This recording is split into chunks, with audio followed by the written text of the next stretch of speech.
tail.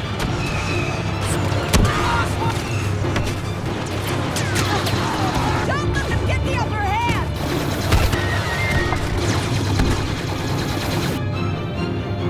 Hey everyone, we're back with another In Review. This time we're talking about Star Wars Battlefront. I am Lawrence Sonntag. And I'm Bruce Greene. And we're here just to share some ideas about this. In case you guys aren't familiar with the show, basically, we're just talking here. Despite being called a review, sorta. That's In Review, Lawrence. Exactly. So we're just talking about our experience with the game so far. It's not as scholastic as maybe a full review, so there's not going to be a score. I'll look forward to that. Yep. But instead, we're going to trade charged opinions. Ooh, charged opinions? Yeah, so I guess we can go and betray our good cop, bad cop routine right now.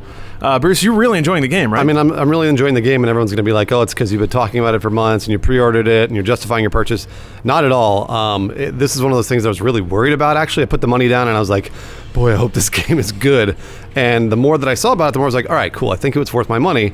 It could still all be on the surface. The game could just look really good and not play well at all. And it turns out I'm totally wrong. I've enjoyed all the time that I've played with it so far. Yeah, I think you're right on both those counts. It looks really good. It plays really well. But I have some pretty severe grievances beyond that. Okay. But I guess we'll focus on the positive up front. Well, no, I want to hear you're focused on the positive, then go to the negative? Okay, yeah. Gotcha. So man, it's pretty. God, this is like one of the most gorgeous games I think I've ever seen. It absolutely is. And there's been some really good ones lately. I think Killzone Shadowfall looked amazing. Rise, Son of Rome looked really good. But man, holy shit. If this is what Frostbite can do, and this maybe is a little forward-looking of a statement, but I kind of want them to use this for other games that maybe have more stuff in them. Well, I mean, like, they use this for all the Battlefields. I know, but they didn't look like this. I disagree. So I thought Battlefield 4 looked just as good as this game, and a lot of people didn't give it the credit for that. And I remember walking around Battlefield 4, I played a lot of that, and just like staring up at the sky and being like, oh my gosh, this world is beautiful. Yeah, I guess maybe it's just that Battlefield 4 was a little more realistic. Yeah, it was, so yeah. I was just playing and I was like, yeah, that's what things look like. And now instead you have this incredible looking and incredibly animated Star Wars world that is just more real than it's ever been. Right, well, I mean, we've said this before and we'll say it again one more time. This is probably the best looking movie video game ever. It is like you are playing inside Star Wars. Yeah, I mean, it's hard for me to dispute that. Maybe The Order looks really good and is a movie game. But it's not based on a movie. Exactly. And kind of to another thing of Battlefront's credit, things like The Order and Until Dawn, they look really good and they are movie games, but this is a movie game in another way. It's almost like a movie factory. Yeah. Every time I play it, there's some event that happens in every match where I'm like, holy shit, that was intense and awesome. And that's why I keep coming back to it. Well, we used to trade those moments when we'd played Battlefield. Yeah. We would go out as a squad and like something crazy would happen and you'd jump your ATV off a building and parachute and do it's the same with this. Like you just got these, like a smart rocket will whiz by your head and lasers are going by and you'd like run underneath an AT-AT. It's amazing. Yeah. Whenever those moments happen, it provides that one gleeful moment where you forget that, you're playing a video game or you forget that somebody cut you off in traffic. It just gives you that escape that is kind of harder and harder to come by. It is. The more games that I play personally as I get older and stuff like that. Your pathetic rebellion ends here. Lawrence, let's get to the negative stuff. Come on. Oh, that was fast. Okay. Negatives. Man. Okay. Uh-oh. I know that tone. There's not a lot of stuff here. There's just not a lot of content. It's true. There's really not. Yeah. And I was kind of an apologist for this game before it came out. I guess that's the wrong word. My message was always just fucking wait until you actually get your hands on it. Now that I have, I'm like, oh yeah, there's not really that much there. The thing is, like, that's not a problem though. At least sort of not for me. It's weird because it's like the Counter-Strike problem. You can make 20 maps, but people will just play one. Right. And I feel like that's kind of happening in Battlefront. I think personally, I would have liked a campaign, mostly because the sound effects and the graphics are incredible, and it's really hard not to wonder what if. Yeah, if it was written well, it would have been amazing. Yeah, and I guess maybe there's still room for that because EA has the license for a long time. Yeah. They got the tech. Yeah. DICE has all the assets. This is something that could happen in a few years. I want it now. I really do. But I think this, like, God, it's It's enough, which is weird to say. It's enough, but it's also not. So there are not enough multiplayer modes for you, Lawrence? There are enough that work. Okay. I would like more. Honestly, I've just settled into Supremacy Fighter Squadron and Walker's Assault. So you don't do Heroes vs. Villains? That's a lot of fun. Heroes vs. Villains is. Hero Hunt is not. Hero Hunt is not fun at all. I Holy shit, never play that one. Oh, that's bad. Yeah. Heroes vs. Villains is good, mostly because you're guaranteed to play a hero. Right. So if you... I guess it's good in that respect, like they put that mechanic in the game, but you can go many matches without ever getting a hero token. So if you're just really hurting to be Boba Fett, you can jump in there and do that.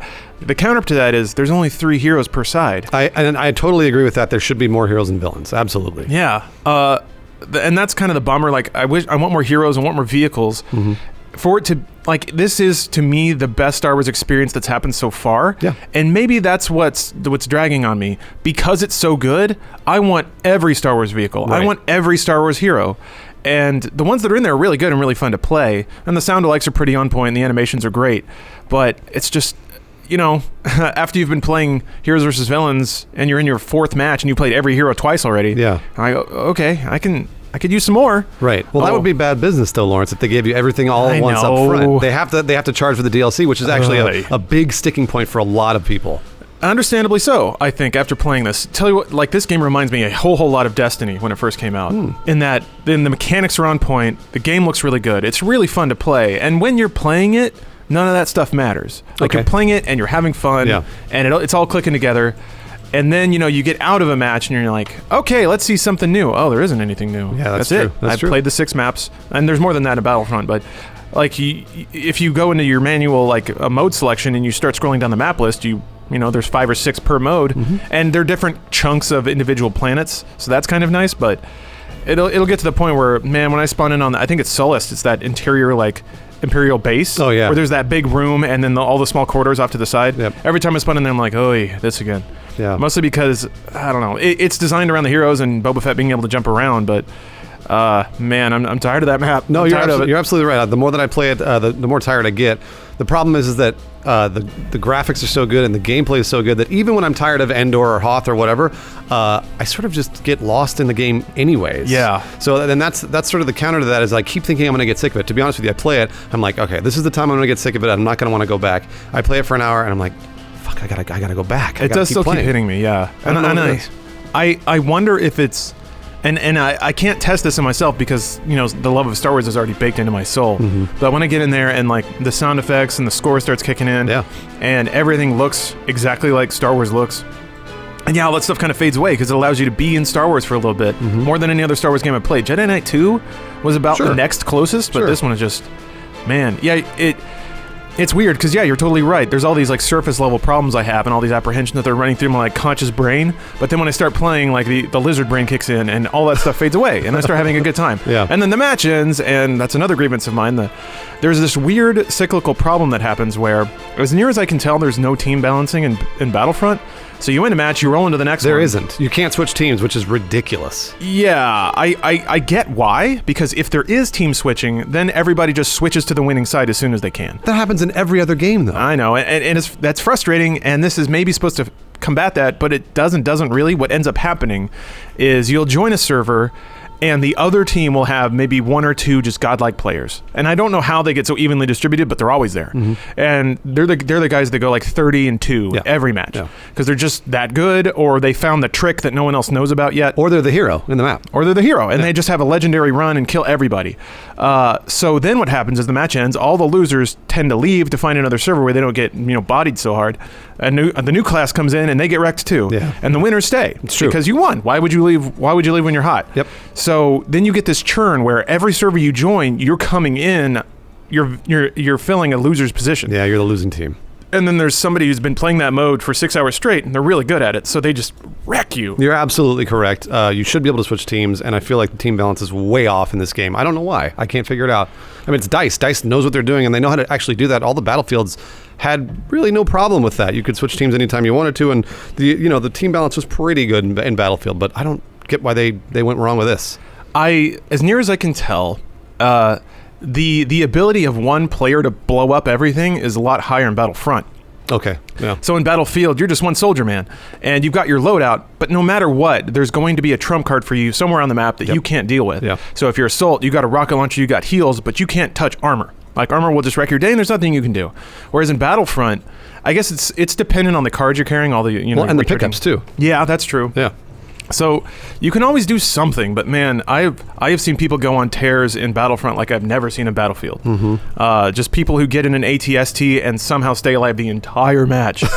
And maybe that's part of the unlock system too that I also kind of have a beef with, is that the unlocks trickle out so slowly. That was the worst part. So it was funny. Like the first 7 hours I played this game, I had no fun. 7 hours, literally no fun. That's too much no fun time. Well, I guess I get in and just get wrecked, destroyed over and over and over, and I would see these guys that like you got killed with a blank, and I'd see this rifle. I was like, what the fuck? And I go to the unlock system and be like, okay, so how long do I have to wait for this? 20 levels? Like you got to be shitting me. That's insane that it takes that long to grind through and unlock these weapons. They should. I'm not exactly sure how Battlefield was able to do it, and Battlefront is not. But the ranking system's too slow. So the best way that I've been able to approach this game so far, and I think whoever's listening is probably rightly justified in thinking it's kind of silly to jump through these hoops, but I kind of have to turn off certain parts of my brain, namely the part that cares about what's going on. Yep. So I just get in and I listen to the sounds and I see the explosions and I die and I'm like, whatever. It was cool. And it sucks because I want to play this game, I want to care about it, and I want to be good at it, and I want to aim and like shoot guys, and the couple of times I've been able to play that way is great. And the second I start being like, yeah, I'm feeling it, I'm getting it, some dude like comes in with like golden armor and a shield and just like puts his burning hand on my face. I'm like, I didn't know the game could have burning hands. So all that said, the payoff when you get to like, 'cause I just got rank 15, the payoff when you start getting the better rifles, totally worth it, because once you get in there, you're wrecking dudes. Like you got this rifle that fires 5 or 6 shots just right off, and all of them go to the head. And done like that, and you're that guy, and you feel godlike, and it's just one of those things that the payoff is almost worth it in my opinion. What if by the time I get there, everyone already has the next better rifle? That's a very real possibility. Right now, I think it's only up to 21 ranks. So like I'm at rank 15, I only have one more rifle to unlock, and then I'm at the top. Okay. So at that point, like you can start playing the game. Well, kind of, yeah, and that's sort of the problem. But I mean, like it's more about the 10th levels when you start feeling like you're into it. Okay, I'm almost there. Though. Yeah, so you get there pretty quick. It's not so bad. But again, the payoff once you get to those higher rifles, oh boy, those feel good. Damn it. Yeah, sorry. That's okay. I what I've learned is it's I had this process with MOBAs, and I'm not saying this game plays like a MOBA, but in my head it's starting to get there where I would forget how much I hated losing at a MOBA. Oh yeah. And then I go back, let's try it again, man. Let's play. And I'd play it like awesome. I'd lose, and then I'd fuck this. I'm never playing this again. Yep. I've learned that I have about 45 minutes to an hour's worth of tolerance for Battlefront. Okay. In a given night, and those 45 minutes are great. But by that time, like the glitz is worn off, and I'm like trying to play it like a shooter, and I'm getting into the video game aspect of it, and that's when it starts to break down a little bit. That's when all the balance issues start to show up. The like lack of maps. Not the ones that are there are really good. Hoth map is fucking amazing. Yeah. The Andor map is good, and a little less so. But yeah, that's when it starts to be like, okay, now it's time to get serious, and that's when the cracks start to show. That's when I just walk away from it. I've got 2 pro tips for you. All right. Number 1, you play Heroes versus Villains mode a lot, because that'll farm points. Ooh. So you'll rank up a lot faster if you do that. You play the other modes like Fighter Squadron mode. Yeah, I got pretty good at Fighter Squadron. Yeah, that'll farm points a lot faster than if you're doing Supremacy or the Walker Assault. And number 2, play it like a Battlefield game. Do not play it like a Call of Duty game. And the reason is because this is a Battlefield game. It's from DICE. So if you run out there, 30 people are shooting at you. Yeah. Don't do that. And you can't do that in Battlefield. You have to go and find cover, and you have to go with your guys. And Gotcha. you have to basically stand behind something Clear out and the wait. waves and then move up slowly. Right, yeah. Gotcha. You have to play it like a Battlefield game, not like Call of Duty. And I see a lot of people, including myself when I first started, I played it like a Call of Duty game. I was right. like, oh, I'm a fucking stormtrooper. I walk out with my rifle. It's like, I can shoot anything. And then I immediately die. Okay. So you have to play it like a Battlefield. You got to play a lot smarter. Yeah, I certainly haven't been doing that. It's confusing because the game is a lot faster than Battlefield. It is, yeah. And like the aiming is not so intense. It's almost Nerf gun aiming, which is not a bad thing, by the way. Yeah. But it is seriously easy to like point your crosshair and shoot, and then the spread's not that high, so you can nail people across the map with almost any gun. Yeah.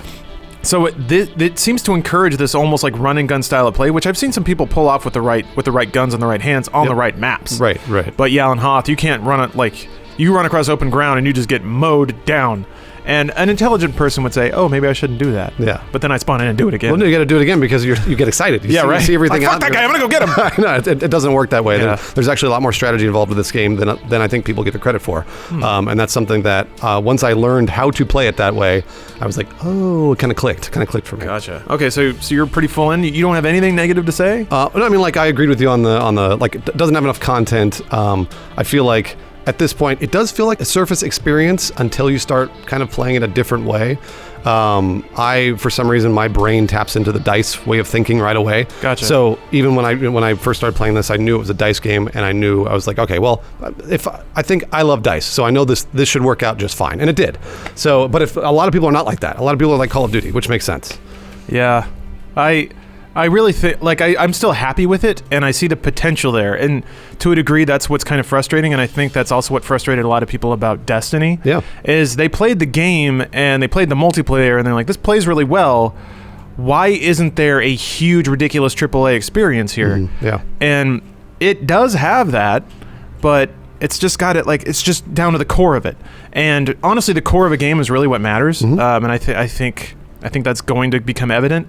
But if you're the kind of player who maybe needs a full, like, packed disc, this is probably the sort of game that's going to re-release after all the DLC's out. Yep. Some kind of, like, premium ultimate deluxe game of the year edition. That might be the one you want to wait for. You're absolutely right. That's my problem with it right now, is that you have to pay that extra $50 for the DLC, which I'm not sure if I'm going to do.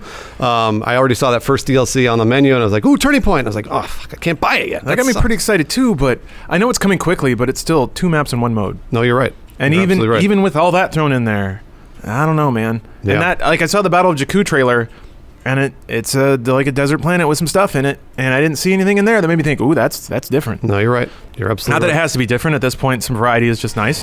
Blast them into submission. It's hard to say if this were any other game that I would be willing to keep going back to it, or maybe it's just that it's that addictive. Honestly, when it's high, it's really high. When you're on a great run of Battlefront, it feels incredible. It does. Well, here's the way I know this is a good game. It's because we're nitpicking the smaller things. And it's the same with Destiny. A lot of people nitpick Destiny. They're like, yeah, it doesn't do this and it doesn't do that. And it turns out Destiny is a really fun game, and millions of people enjoy it. Except it's not on PC! Not on PC. All right, Except whatever. Battlefront's on PC. Yeah, Battlefront. Why don't you play Battlefront, That's Spool? why it's better! There you go. Regardless, Battlefront is a game that is fun, and you have fun playing it. Almost every time you get in, even if you're losing, maybe just get good, noob. Like maybe just do that. I don't know. Could just do that. So is this worth $60, Lawrence? I think it depends on, this is such a weasel answer, but it depends on what you want. If you're a Star Wars fan, absolutely. Like, without question. Yep. Full disclosure, I'm a huge Star Wars fan. Yeah, and I am too. Bruce, you got me beat, though. Like, you read all of the EU books. Like I said, full disclosure. Bruce is super into Star Wars, so, full disclosure, this is totally his game. Yeah. I am too, so, when you get in there and it is Star Wars, it's a living Star Wars, that's a very powerful thing. Yeah. Man, when you get into the cockpit of an X-Wing and it's making all the laser sounds. And I know, it's really cool. That's pure magic. But for people that maybe don't care about Star Wars, that's a way harder recommendation. Yeah, it is. Yeah, I agree. I don't know if I would spend $60 on this game if I was not a Star Wars fan, or maybe if I didn't know anything about Star Wars. I think then you would not be attached to the source material. Yeah. And you'd just be like, oh, well, it's just another, basically like a Battlefield shooter, but a little easier. And yeah, man, even the game kind of understands that. Just the menu is flat white with a Star Wars thing just kind of there. Like, it's just a lightsaber. So it's very almost masturbatory about Star Wars, and I think it understands its audience in that regard. Whenever I was playing, like, a little mouse droid like goes across the screen, I'm like, oh, you got it, making little sounds. That's just not going to mean anything to somebody who's maybe not a super dork about Star Wars. So to me it's a fantastic starting point. I think it did the thing that most games can't, which is nail the feel of Star Wars and, like, provide an experience that is extremely cinematic without just being a scripted movie game. But gosh, just the potential here is so high. I'll say this one more time. I think this is the best movie-based video game ever. Oof. I think this is literally the equivalent of Star Wars. This is exactly what you would play if you were going to play a Star Wars video game, and I don't think there's anything better than that out now. I could, it's hard to disagree. All right, so we said no scores, but rating system. Okay, so in Jabba's palace, he's got that little tank next to him with all those little things he eats. Nothing, little frogs. They look like frogs. Yeah. How many of those do you give this game? I used to know the name of those things. I give it 8 little frogs out of 10. Oh man, I'm gonna give it 8 little frogs out of 5. 8 fries out of 5? Yeah, some had little frog baby sex in the tank, and there's new ones now. Little tiny ones. What's the name of those things? I don't know. Baphomet. There it is, Baphomet. That's it. That's a Penny Arcade reference. May the Force be with us. Perhaps that's meant to be part of the wordplay of the title. That's it. It's You're not. clever. Adam came up with it. Just like Fallout. Yeah, we're checking out Fallout 4. We've been playing it. Have you logged your hours? Steam has. Yeah. Oh shit, let me go check. Here, I'll be right back. Okay, well, I'll just say, okay, I'll wait for you. Sure. Well, I've been playing 35 to 40 hours, depending on however you want to say it. I play them both on Xbox One and PC.